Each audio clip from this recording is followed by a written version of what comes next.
With a new baler and dry hay, keep the density pressure set at 50% or below for the first 100 bales.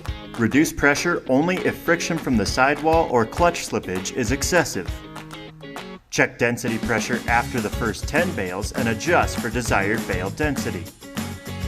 To set the bale density on the Atlas or Atlas Pro control system, touch the bale setup icon to access the bale setup screen.